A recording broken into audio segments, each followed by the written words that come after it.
What's going on, guys? Welcome to Cruising with Kevin. Today we've got a Kubota BX25D backhoe in the garage I'm working on here. It has a bunch of little problems and I want to show you guys what I'm doing it today so you can all follow along, and if you have your own or you're looking at buying one, maybe this will help you.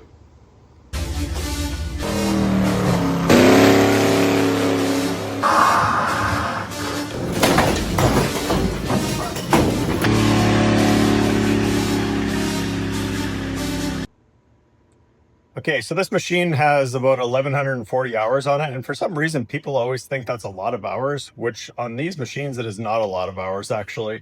They're very, unless you basically abuse them, they're super durable. You basically just have to keep oil fresh, filters, air filter, oil filter, all that kind of stuff, and they last a long time. This particular one is probably a little bit harder to see in the video, but it's sun faded because it was sitting outside. So I'll show you some things to look for when you're going to buy these things. Just for an example here. So the hours aren't really necessarily a tell-all here. The hour gauges, especially in the earlier ones, they went bad often, so they got changed a lot. And then it restarts to zero. So a lot of times people think they have super low hours and they're not. And I can kind of tell. I've just done so many of them over the years. But some of the little things to look at. So like this one didn't have the backhoe on it and the loader on it. It was basically a mowing tractor 99% of the time. So some of what kind of telltale signs for that is, like, take a look at the backhoe here. I mean, it's got a little bit of paint off the teeth there, but you can, it's not like the bucket is like used to the point where it's like pure metal, no paint left on it, something like that. But that would kind of be a telltale sign of more hours. Of course, if you were to move it and things like that, and there's pins and bushings that are loose, which there's not. I mean, even if you were to look down here, that kind of stuff, there's just no wear. Like here's another example here. So you see how this has a top grease nipple? I don't think it's ever had grease in it, probably because it was never used. So if they did have some grease here, it's if it was either missed, but either way, it's all tight, like I said. And you can kind of see the factory paint here versus the faded paint kind of here. I already washed it, so just kind of gives you an indication. And the same kind of goes for the bucket here. You can kind of see this is faded from sitting in the sun, which isn't too bad. The only thing that'll happen sometimes is the hoses could get brittle, but that's not really a difficult thing to change if it did. But again, look at the side of the bucket. If they're really worn, or if they were really used heavily as a loader tractor, this stuff will basically be worn right down. Same with the bucket. So there's different iterations of these. This is like a leveling thing to tell you basically when you're level. So this one has a 60-inch belly mower on it. You can see there's some things here. This is kind of the stuff we're going to be dealing with today here. Some of this stuff is kind of falling off. And yeah, just basically needs a basic service here. So what's interesting is, even having been in the sun, the seat is in good condition, because if you ever have to replace a seat on these things, they're $1,800 from Kubota, so something to think about there. But yeah, so this just has some little things here that needs to be addressed. So the first thing I'm going to be doing is changing the oil in it. Okay guys, so because I have the mower on it, and this maybe isn't necessarily the right way to do this, probably the right way to do it is to take the mower off, but this bracket slides over top of the mower. I was kind of ahead of you guys here today. And then it locks up to here. There's a pin on the other side. You pull this up and that locks up the mower. This is the pin that you pull on the other side here, and that's it. So I just moved that bracket out of the way and slid the pan up there. I'm gonna grab some wrenches here, take that loose, let it drain. The oil filter is right here, and I'll give you those part numbers. All right guys, this is a 14mm wrench. So I just needed a little leverage here. Just gonna give it a little tap with the hammer, see if I can get it loose. It looks like it has been out a long time. I'm using a ratchet wrench just because it's the first thing that I was grabbing there.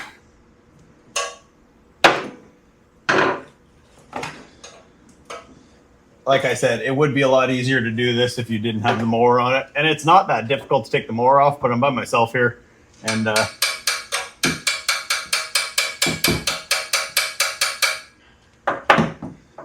Might just have to get a little leverage on it there. I don't really like putting wrenches on other wrenches, but sometimes you got to do what you got to do there. Okay, just gonna grab another wrench and slip it over top of there.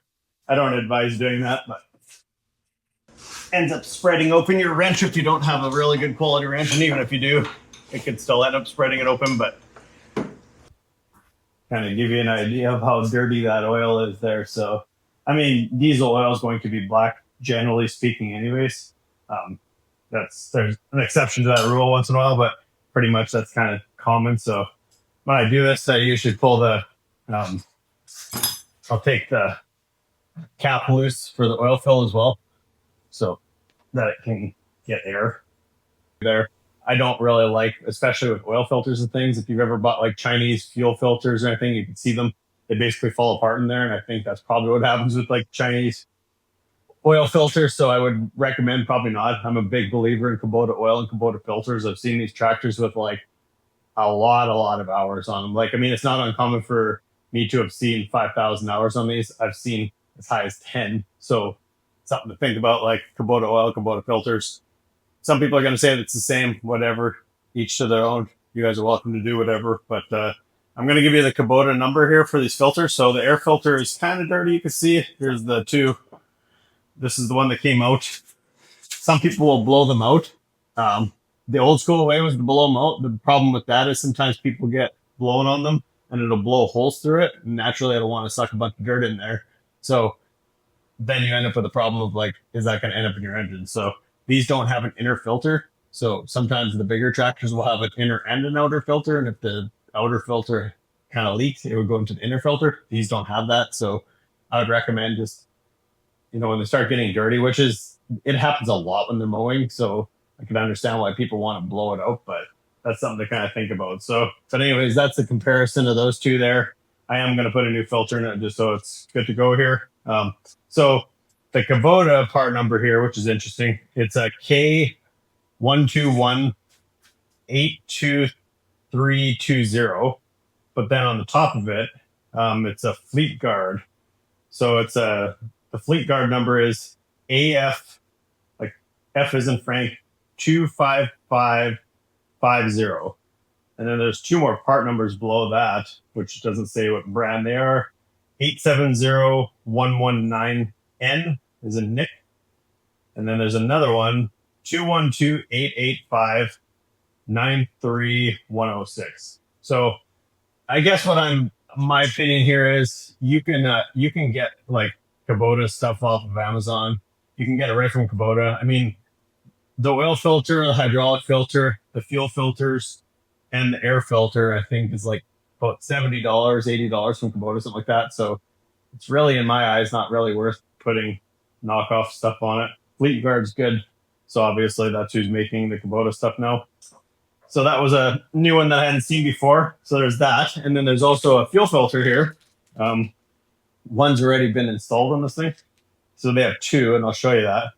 The part number is 12581-43012. And so this is the ones that I'm talking about, where it's basically just like a filter like this. And so what ends up happening there is this filter will literally come loose on these Chinese ones. And I have two just lying on the ground outside that's actually happened to. So I know it happens. It's the first time I bought Chinese filters. It was just for a project vehicle that you guys normally see me working on there. But that's not good. So that means that your filter is not filtering anything when that happens. So there's that part number. And then the oil filter on this particular tractor. And these do vary around a little bit depending on the series. Most of like the 2350s, 2360s, BX25, BX24s, most of them are the same. I think the BX2660, if I remember right off my head, has a little bit bigger filter on it, I do believe. But just something to check into there. The part number for this one is HH150-32430. So again, once I use this, I'll order another one. So just that I have them or whatever. So the oil is draining here. Like I said, the one fuel filter has been changed already. The other big thing I'm going to do here to kind of make this thing look normal again is the side bonnet here. And I actually have it here. These are pretty expensive, actually.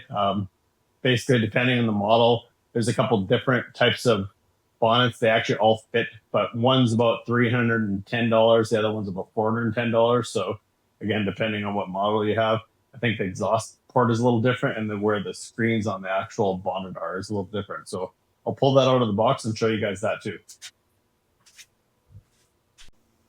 Okay, guys, so this is a pretty good tractor to kind of show you, I guess, because it doesn't have the bonnet. So the bonnet, basically how the bonnet works is it covers the engine here. It drops in here and slides forward. So you actually have to have this this grill off to get it off.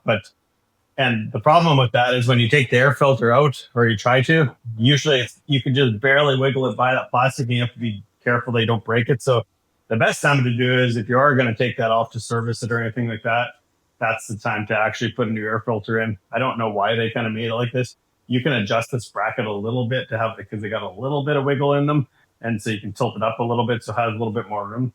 A lot of people don't know this.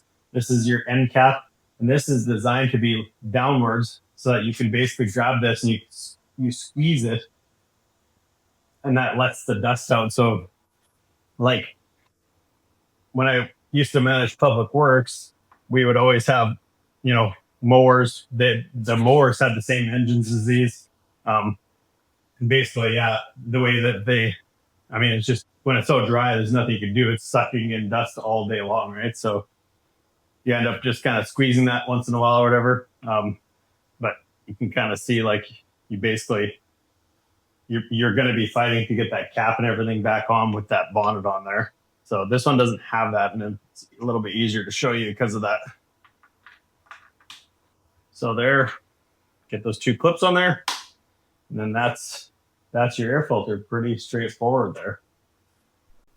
So there you can see your air filter's on. All these grooves here, these grooves are what the bonnet sits in. So like I said, we'll show you that when we get to it here. There's some basic things to here that I can quickly show you. So when you turn on the key, there's your fuel shut off. So that's what basically shuts the engine off. So if you ever have trouble with that, you can just manually push it or something like that. But again, they're super cheap to buy. So another thing that people always overlook, like 99% of people that own these tractors don't even realize that this is here. You basically lift this out. And sorry, hard to do with one hand. But that's a screen. So if you're mowing or doing dusty work or whatever, it stops everything from sucking into the radiator. So, and that sometimes if you're mowing, that thing will get plugged up a couple times a day. So something to think about there. I'm going to grab a oil filter wrench. We'll take that off, and then should be able to add oil. All right, guys. So a long time ago, I realized that you try to fight with the strap wrench, you're just going to be just in agony. So I bought one of these cup wrenches specifically to fit these filters because they're just a little bit smaller than like a small car filter. So, just about forgot to put a pan under there. See if we can get the pan all the way up there. We probably won't, and I'll make a mess, I'm sure. Like I said, I should have just taken the mower off. I'm trying to procrastinate not having to take the mower off of it because I have to mow with it today. Like I said, it's not that big of a deal. It's pretty easy, especially if you have two people, but it takes a little bit of work to kind of finagle it out of there. Hopefully that's not getting all over the four-wheel drive shaft there. Otherwise it'll be in there for a while. There's a little cover that covers the U-joint there, like basically the knuckle, the U-joint knuckle for the four-wheel drive there. So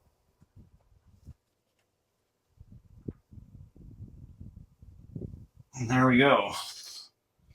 That soak in, but yeah, it's a pretty small filter.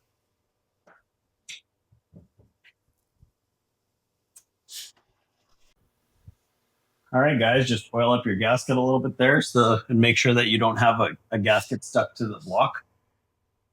Spin the new one back on there. The one thing I do remember is if it has a bigger filter, which like I said, I believe it's the 2660s that have a slightly bigger filter. Maybe I can't remember off the top of my head, but something like that. So if it does have a bigger filter, you can check with Kubota or whatever before you buy the filter. Of course, if you buy it there, they're going to know anyways, but and then they'll tell you how much oil it holds. But usually these are 3 quarts or 3.2, depending on the filter size and the engine. So I just give it a little snug once the filter touches there. Everybody's got their own way of doing it. There we go. So that is done. We'll let that drip off a little bit there. And then we'll go to the next step here. All right, guys, I'm just kind of using what I have here. So I've just got some Delo 1540 here. So I have about 3 quarts in here, so that's what I'm going to use. Had 99% of stuff, if you guys watch my videos, you see me put it in gas vehicles all the time. Rotella 1540. There's some different iterations of it. Sometimes I'll blend some synthetic in the wintertime, but usually it's just straight 1540 Rotella. And I really believe that's what saves these engines on these LS engines, why I get so many miles out of them.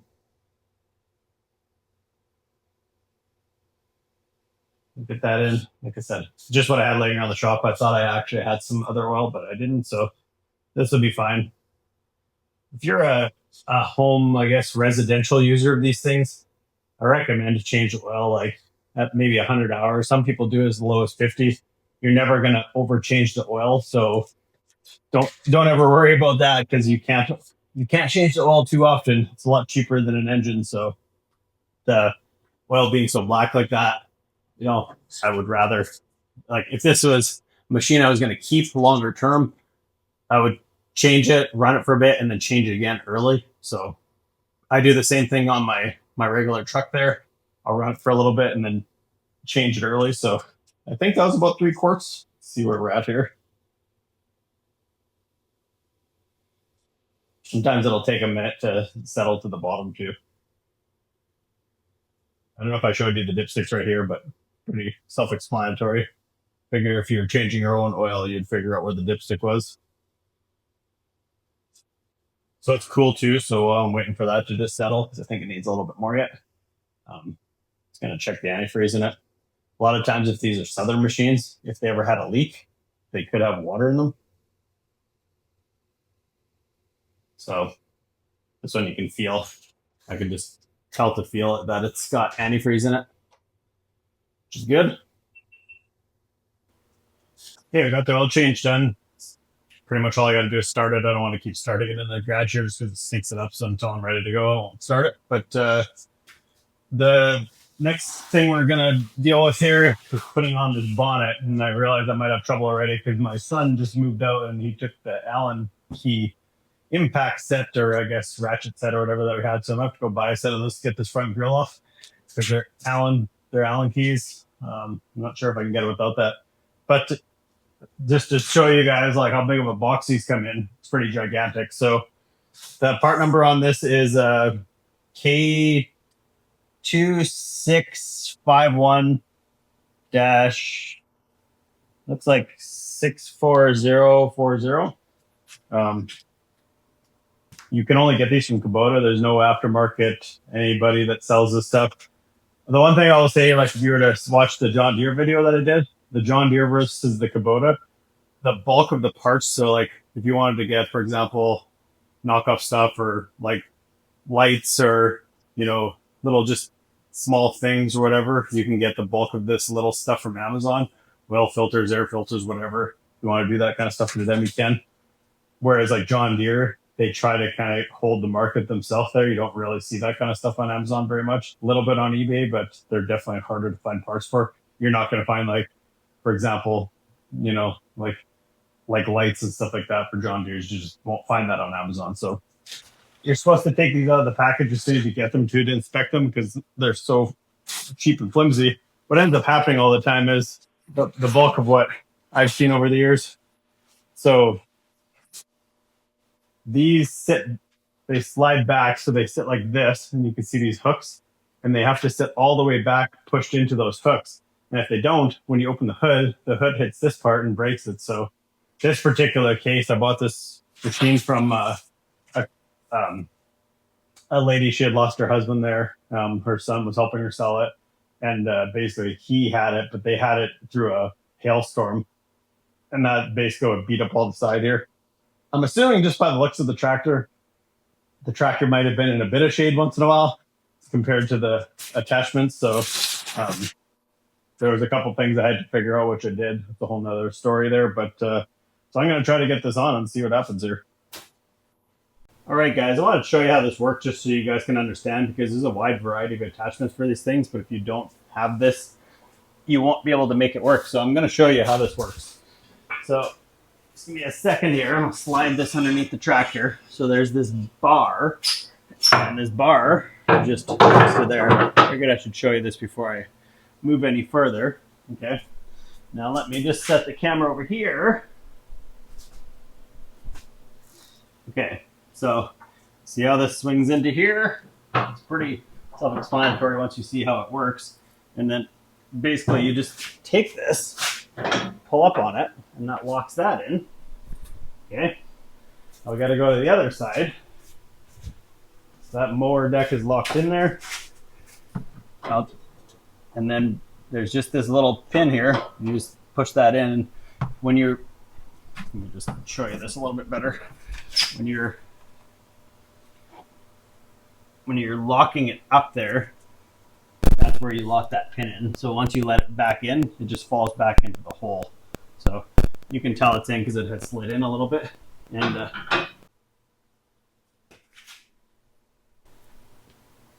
okay, so if you come back to this side, you give it a little pull there, and it doesn't move, you know it's locked in. So you can see the hole on this side, it's got the same on the other side.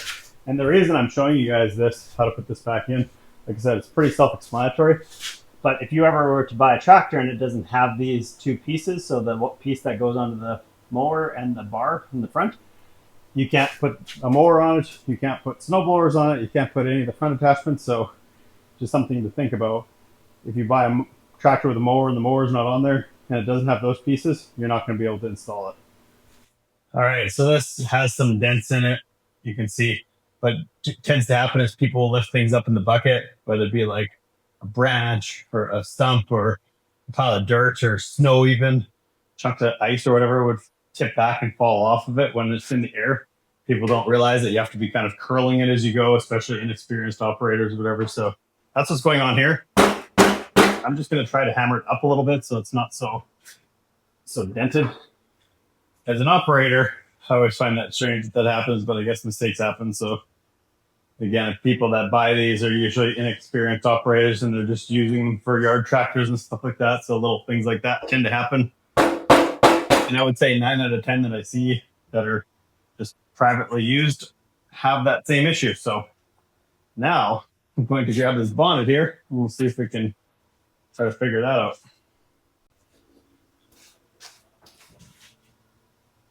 All right.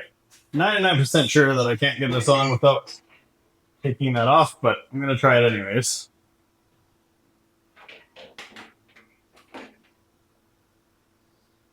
It almost seems like for some reason there's actually room on this one.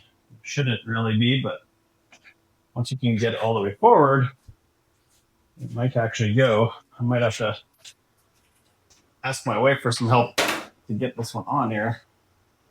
I don't want to break it again because it's like I said, these things are like, I think this is the $300 one for this particular tractor.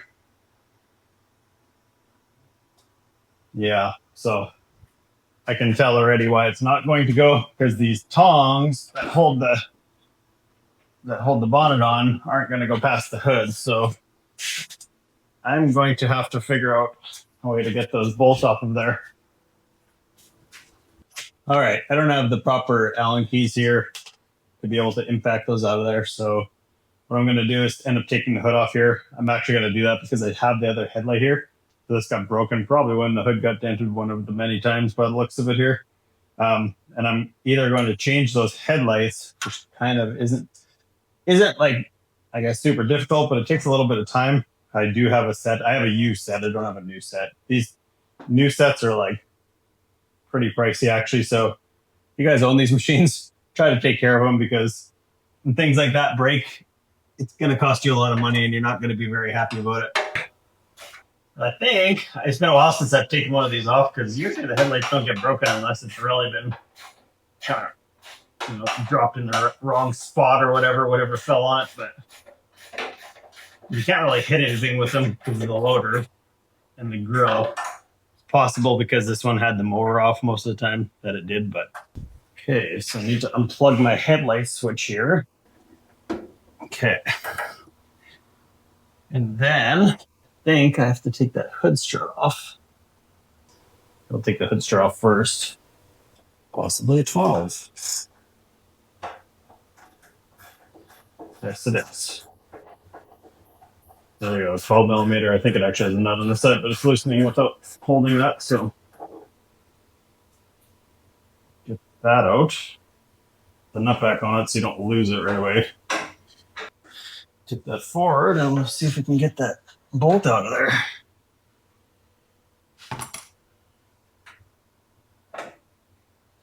And I might have to try to glue this headlight assembly back in on this, unless I'm going to change it. So there's some bushings in there. I see I dropped one already. Okay, now that I got the hood off here, I can get this. Oh no. Well, maybe it will. And it's always got to be something. Of course, this one wants to come out easy, and the other side doesn't, and that's probably going to fight me, I suppose, because this grill is still in the way. So, grab a pair of pliers and get that all the way out, I guess. I don't know what I just put some WD-40 on it because it's like extremely tight coming out of there. There we go. Maybe it's might have been enough. So WD-40 works good for loosening up things, but it dries out, right? So that's why if you ever put it on like a kid's bike chain or something like that, an hour later, just doing nothing because it's dried everything out. For the record, this is a lot easier with two people. The problem is that it's so brittle. It's also a lot easier when you just take the front push guard off, which I couldn't really do in my particular case unless I went to town. There. Come on. There we go. Okay. So, like I mentioned earlier, I'll show you guys this. So this battery cover and this all go together. See, this battery cover's on the wrong, so I'll take it off. He had just put a new battery in it when I bought it from him. So take that off. We'll put it back on after.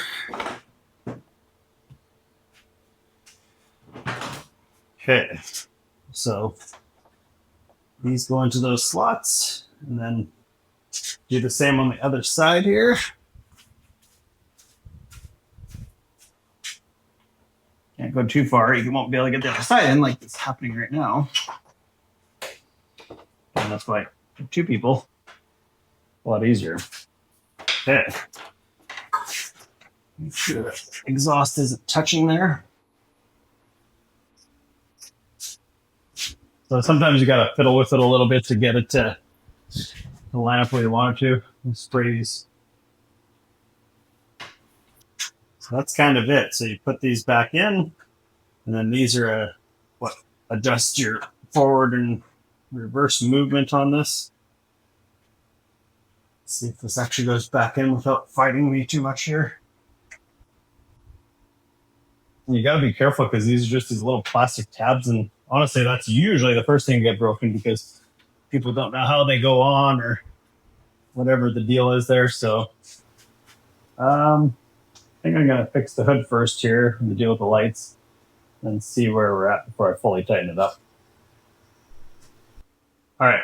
I have my beautiful assistant out here to help me because I can't get this hood bolt back in by myself. So I'm going to get her to help me set it in place. I ended up just taping up that headlight because the hood is so dented up anyways, and if I put a different headlight in, it's not going to line up very good. So just, like I said, this tractor is not perfect, so I'm going to put it back together like that, and then should be good to go.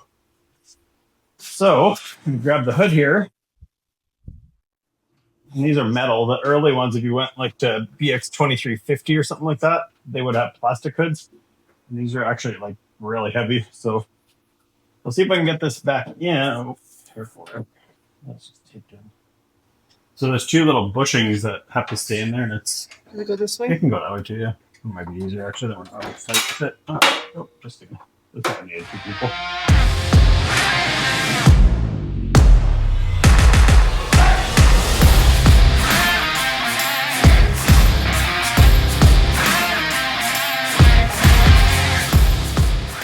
Aha, we got started at least here. Show you what we're doing. Okay, so there's a bushing on each side of this bolt here. We're trying to get that in without messing all this up. Like I said, I just taped that in. The right thing to do would have been to probably just taking that grill off, but I didn't have the tools here to take it off, and I didn't really feel like going to town and buying more tools right now, so.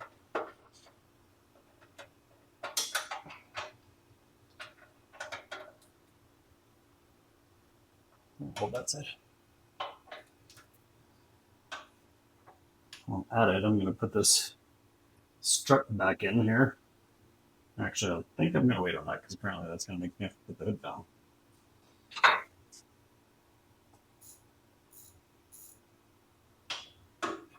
I never checked all the lights on this thing either. I think I have a couple lenses I could put into it somewhere kicking around here if I can find them. Some things like that, but at least it looks a million times better ready with the bonnet on it. And honestly, you could run it without it. It just looks terrible. Perfect, thanks. Yeah. That is it. Alrighty. Actually, no, you know what? I might need Joe again. I'm gonna get her to help me put all the grill and stuff back on here.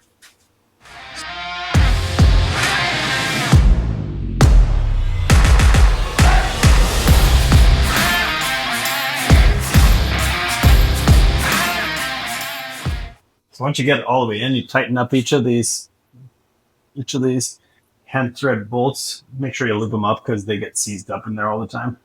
These ones are a little bit tighter here. Whatever hit the top fouled the side though, so it's not going to be perfect. I can open that and tweak it a little bit and make it a little better, but that's why I said I don't want to spend a bunch of time putting new headlights and stuff in it when the hood's that beat up. And it's really hard to find the hoods for these things, so as I was saying earlier, if you guys have these things, try to take care of them, especially the hoods, because the hoods are really hard to find. And when you do get a new hood, as far as I know, I don't think Kubota is reselling new hoods other than the plastic ones, and they're really hard to find. So the next piece here, we're going to put the grill on for the battery cover, which is there. So you try to do this typically both at the same time. They kind of interlock together almost a little bit, the way that they kind of fit. If one's not any good. And also there's tabs on these. Try to be careful with those, that you don't break those tabs. This one might. Does it have a top tab on your side? Yeah. So you got two and I got one. So this one's already got one broken tab by the looks of it. So there's just, like I said, there's a lot of little things, and this honestly isn't really the greatest system to begin with, having like plastic tabs holding it. I don't know why they didn't make some sort of metal one to fit into here. So again, they just slide in here. And so mine's not going to go all the way flush because it's got a broken tab on the top. Sometimes people will take a screw and just screw it into the plastic here or whatever when they are broken. These things are also very hard to find, very expensive. Oh, hang on there. Oh my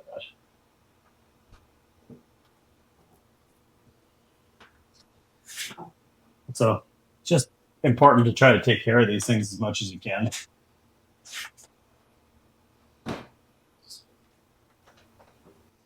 That's what holds it, and the battery's back here. So I think that's good. So like I said, it looks way better, but if it had a new hood on it, it would definitely improve things a little bit, but that's kind of where we're at there. Okay, the last couple of things I'm doing here, because this is an unknown to me machine. This has just got an O-ring on it. There's a dipstick here on the, so this is your front differential fluid and your power steering all in one. It's basically a reservoir slash. So looks like it doesn't have anything in it, or probably has something in it, obviously, but it's just a little bit low. Doesn't take much for it to get off the dipstick. These were kind of commonly known for the steering knuckles leaking. It's not, you'll see it lots in areas where you get a pressure differential, like if you're going through mountains and you're towing it or something like that, or warm, cold temperatures. It's kind of what I would call almost like a one-way seal in there. You can replace them. It doesn't always fix the problem because it's kind of almost like a design thing. So I'm going to put a little bit of oil in this, and there's also one on the rear I'll show you too. Like I mentioned earlier, I do the same thing with John Deere or whatever, but they're very specific, and especially with hydrostatics, they're very touchy on the oil. So you can't just go down to Tractor Supply and put some universal tractor fluid in it. That's a no-no, and that's a good way to burn up a transmission in these things. They're very touchy. So you want to disagree with me, whatever, but I've seen it firsthand. So they use this Super UDT2. The Super UDT was like, I think it's like not a full synthetic, and this is a full synthetic. This is kind of what's replacing it. I actually haven't been to Kubota in so long, I don't even know if they're making the regular Super UDT anymore. It's $10 a gallon less, but just something to think about there. And this doesn't hold that much, so you pretty much guesstimate that it's not going to take a whole bunch. I forget exactly how much these particular systems hold, but try to get a little bit on the fluid on the way out there so that it's not so hard to get the dipstick back in and out of there, because like I said, it's got an O-ring on it there and then the dipstick. So it's basically just press in on the John Deere stuff threaded. So if you ever do have a John Deere or something like that, you'll see that in my other video. So I'll try to, that's crazy how tight that is. The O-ring is just not, I guess it's been in there so long. All right, so I'm gonna go to the back there, check this, and then I'll show you the back dipstick. Same fluid. All right, guys, so this is probably kind of hard to see, but down in here, right there where my finger is, there's a dipstick with a hoop that's right by your 3-point hitch. And yeah, basically that's your hydraulic fluid / hydrostatic fluid all in one there. So I'm going to check that and make sure it's good to go. And then the last step I'm going to do here is I'm going to grease everything. So the spindles on this mower, all the grease pivots, everything like that, anything that moves has a grease nipple. So basically all this stuff you can see like in here, any of those pivot points. So I'm going to do that, and then this thing should be ready to go. Okay, I did a couple little things off camera here. The things I did want to show you is they're supposed to have these spin nuts basically like that, and I think one of them got taken off the other side to be used up there. Also, the front wheels were off, so I need to lift it up for that. So I'm almost ready to start it here, and I'll just show you on the other side here. So you can see I had to pull it apart and lube it up and everything like that, but you can see there's two. I'm only going to use one. It's not going to hurt anything. A couple of other things to note. It's hard to read on this one because the tag's kind of beat up, but you can see it's a RDX 60 B23BX or whatever, B23BX. So the most important thing there is the 60. That's the width. So this is a 60-inch mower, and right ahead of that is where the serial number is. And I've gone to look at these things before where the serial number was gone. So if you don't have the serial number, there's a chance it could potentially be stolen or something like that. So I would advise against purchase. So yeah, I think we're ready to fire it up and get these front wheels on. All right, forgot to turn on the camera, but I just fired up the tractor. I put the wheels in. You can see this happens a lot where people hit something, a building or whatever, and it ends up tweaking those wheels, which is probably why they came off in the first place. I think you might be able to buy the wheels on Amazon. So I put air in all the tires. I greased up the mower and a couple of the pins and stuff like that. That looked like they hadn't been greased. And I ran out of grease, so we still got the mower. That was the most important thing.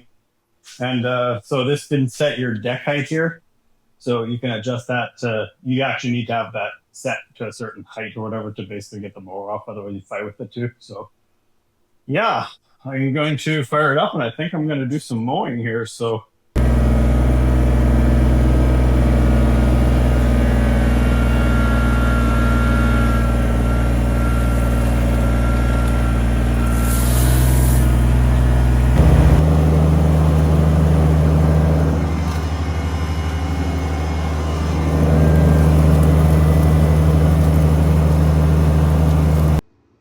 apparently I was having microphone issues earlier. Don't know what exactly was going on there, but it is what it is. So I thought I had everything wrapped up here, and I was kind of avoiding one thing.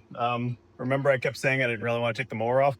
The main reason is because it has there's like a slip collar on there and nobody ever lubes them, and this one's been on there forever. I knew it was going to be a problem to get off. So you can see it'll actually split at the coupler there. So you could potentially get it back on like that. I lubed up the coupler. I'm working it. I got it to move, but it's not fully coming off yet. So I'm just going to let it sit with some lube on it there. In the meantime, I'm going to show you guys what the other problem that always happens to these things is. And the only reason I wasn't going to do it was because one had been changed already. So these have two fuel filters I mentioned earlier. I thought I could show you guys without taking the mower off, but I couldn't. So while I'm down there, while I've got the mower off, I have to do this, and I'll explain why, but I'll show you where it is and why I'm doing this. All right, guys, I didn't show you when I took this mower off, but basically there's a locking pin on this side and a locking pin on the other side. You pull it and you twist it and lock it into this groove here. And then what I did was I just lifted up the 3-point hitch, which is the same as this, and it lifts these out of the way so that it's not snagging on the mower as you're trying to pull it out. The idea was you're supposed to turn the wheel sideways and just pull the mower out. I just pull it out by hand because they slide pretty easy when you're on concrete. But the real reason we're down here, let me show you. If you see this little pump that's right here, it's an inline pump that pumps to the injection pump. And so when you turn your key forward, you'll hear that like, and you can hear it plain as day. If you don't hear it, it's either bad, and it could potentially run without that. Sometimes they'll siphon through, or it'll be like barely pumping. Or the other thing that happens always, and let's see if we can show you why here. Okay, can you guys see all that? This is that fuel filter. And so the thing that sucks about this one, it's not hard to change, but when you're changing it, the fuel from the tank is all going to come down. There's no shutoff valve or anything, which is really stupid. That's the only thing that I could say about Kubota that did kind of stupid here. They should have had some sort of shutoff valve here, but you can see how much crap's in there. So I'm going to change that because I started running it and you could hear it right away. It starts fumbling a little bit, and that's always the problem. And I was hoping that that one was changed, but I kind of was anticipating it wasn't. But that's what's going on. So there's another fuel filter upstream that's underneath the engine bay there that I showed you earlier, and that one's already been changed. So I'm going to change this one and probably get diesel all over my arms and armpits and everything here. So I don't think I'll be able to show you this very good, but basically what I do is I usually take off the line on this side, and then because it's usually plugged, and then I'll have the other side ready to go, and I basically just quickly pull the other side off and shove the new filter in there, and away you go.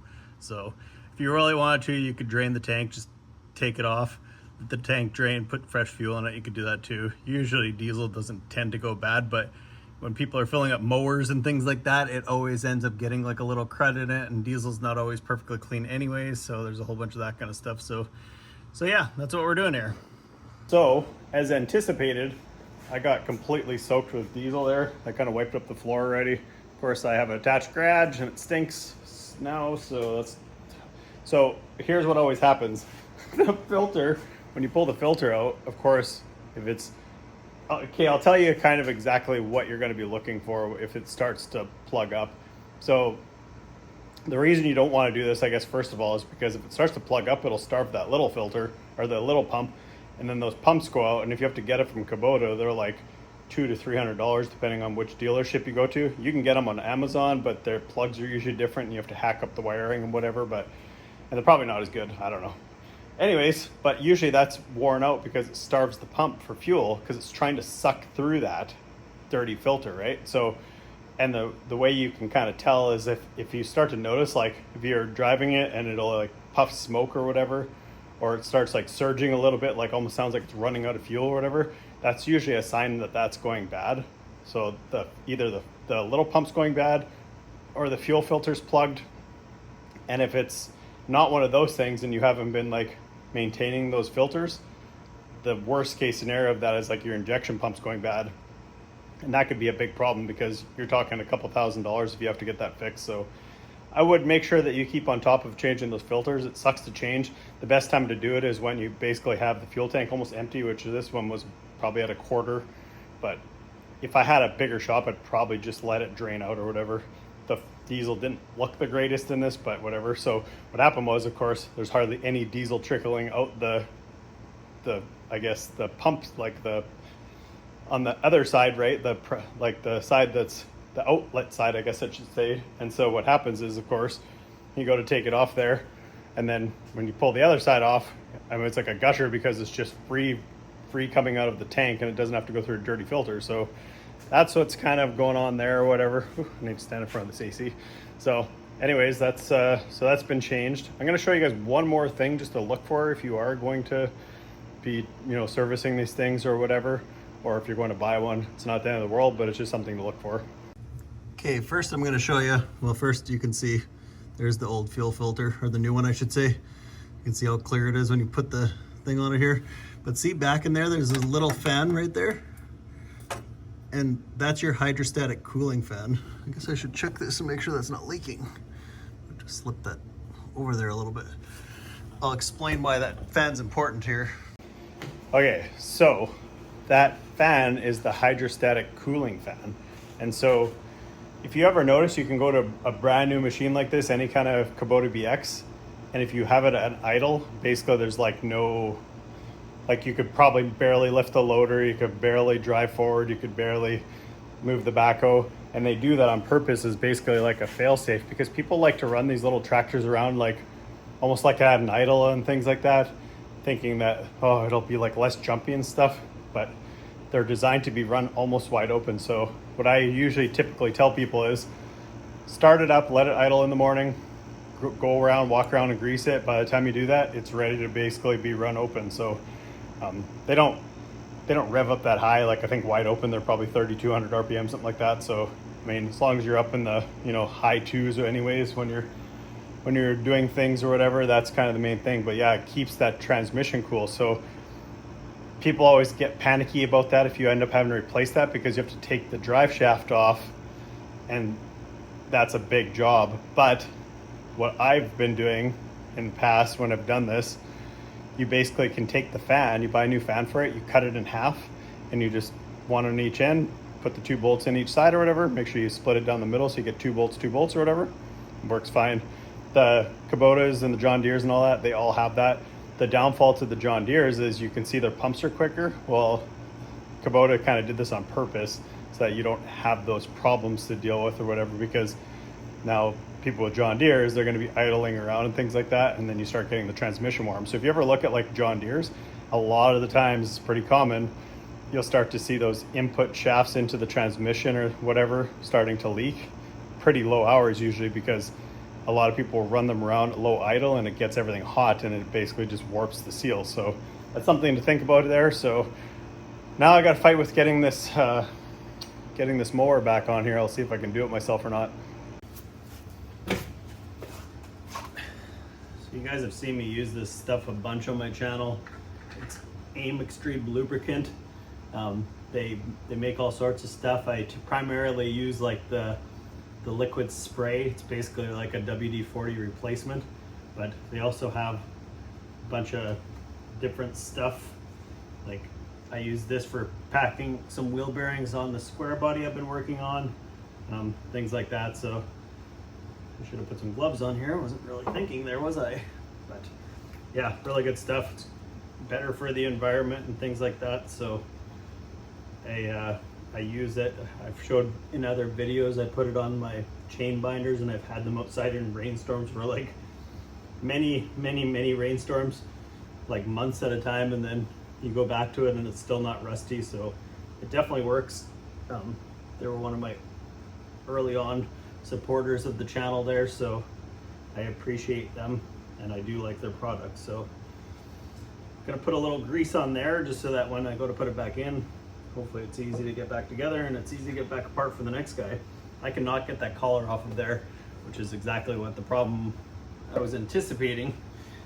Usually you can get them off, but I had a feeling because this one had been sitting so long that was going to be a problem. So I'm going to have to try to line this up and get it back in with the other half shaft now. So that's going to probably kind of suck, especially by myself here. I'll give it a go.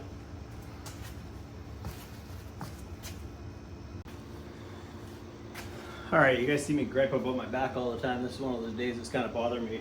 I actually need to weld up this wheel here. I didn't realize, I noticed it was cracked earlier, but I didn't realize how bad it was. Obviously it's folding over here. So that needs to be fixed, but I have my air conditioner in the way right now. So I'm going to just basically, I'm gonna try to to slide this thing back underneath. It's kind of a pain by yourself. If you turn the wheels, it'd probably be fine, but I'm stubborn, so it's not that bad on the concrete, but it would be easier if I was feeling 100%, which I'm not. So, like I said, I might need help to get the drive shaft together. I already started mowing with it before I realized, oh, it's starting to surge and stuff, and that's the reason if I ever have these and I ever go to sell them or whatever, that I always like to use it myself. That way I know for sure everything's working like it's supposed to or whatever, and I know them pretty well, so it's just kind of one of those things that's pretty easy to figure out. See, it rolls a lot easier in the direction of the wheels. Imagine that.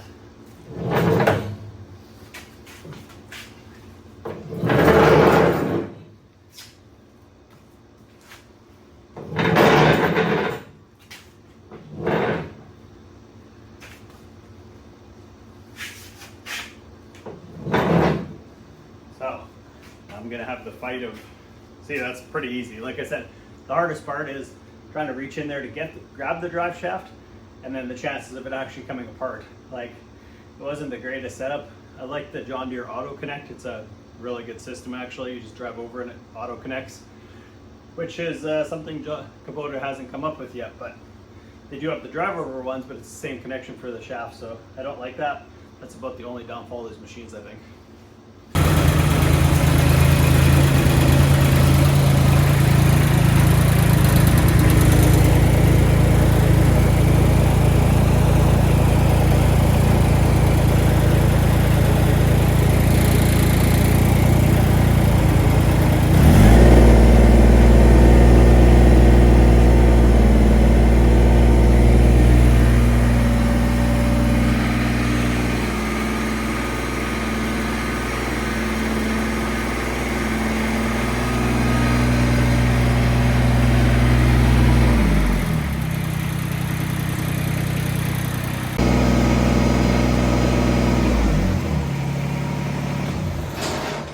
So you guys heard how it kind of had that surge. That's what it was doing before I brought it in here. So when I started it back up, I think it had some air in the system still. So it's kind of surging a little bit, but it wouldn't even let me give it throttle before by the time I got it back into the garage here. So I just thought, hey, before I actually, put the mower deck back on, just in case it is that inline pump, because those go bad quite a bit, even though sometimes they'll be running. Usually if they're running, they'll work, but the odd time it'll like be weak. And so I wanted to make sure. So it seems like that's resolved. All right, guys, there it is, all wrapped up and ready to work there. So I got my wife to help me. We're basically like one of us is, which was me, trying to line up the splines because it has like one bigger spline and the rest are smaller. So you have to work through and find that spline. So that was fun. Yeah, smoking hot in here. I'm not feeling the best today, but gonna go probably try to attempt to cut the grass now. Hopefully everything's good with it, but you could see it's in pretty decent shape now. Like I said, it just needed a little bit of work, nothing too serious, just a little time and a little money. So if you're looking at one of these, that's kind of what your kind of basic stuff is. If you have any more questions, you guys can hit me up in the comments. I know these things pretty well, so let me know what you thought. All right, guys, one last thing with this machine I just decided to do. I mowed with it a bit and the temperature was coming up. It wasn't getting hot, but it was running a little warmer than I thought, and it seemed like it was cycling weird. So I decided I was going to change the thermostat in it. I didn't fully drain it. I just pulled the top hose off. I'll show you guys this and how easy it is.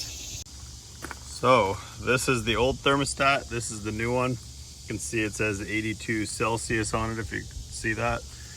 I covered up the alternator just because you don't want to get your alternator wet.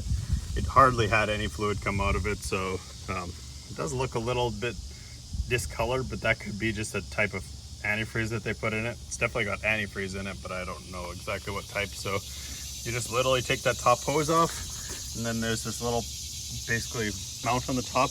Now it comes with a gasket, and the old one didn't have a gasket on it, so I'm not sure. Oh yeah, you know what, I'm wrong, see? So it's stuck to it, so that's cool. So that's it. It's literally that simple. And then put the new gasket on it, scrape that one off, and away you go. So if you want the part numbers for that, so this is a BX25D again. They're gonna ask you for the engine serial number, which is this, and then this is the part number. It's 1E401-73012 is the actual thermostat, and then this is the gasket. 16221-73270. So that's where we're at there. All right, guys, so you guys saw me work through a bunch of problems there with this Kubota backhoe. The biggest thing I was chasing is why it was getting warm, and it wasn't boiling over or getting like crazy hot or anything like that, but it was getting warmer than it would normally get on any other machine I've ever had. So I knew there was an issue, so I chased all those problems.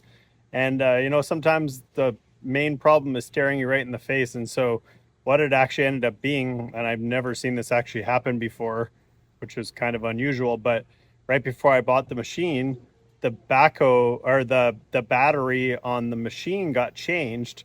And so because of that, they just put a generic cheap battery in it, and it was physically quite a bit bigger.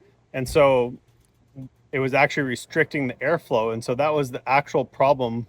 I think the bulk of the problem anyways. There was definitely, it was dirty and things like that, but that was the bulk of the overheating problem.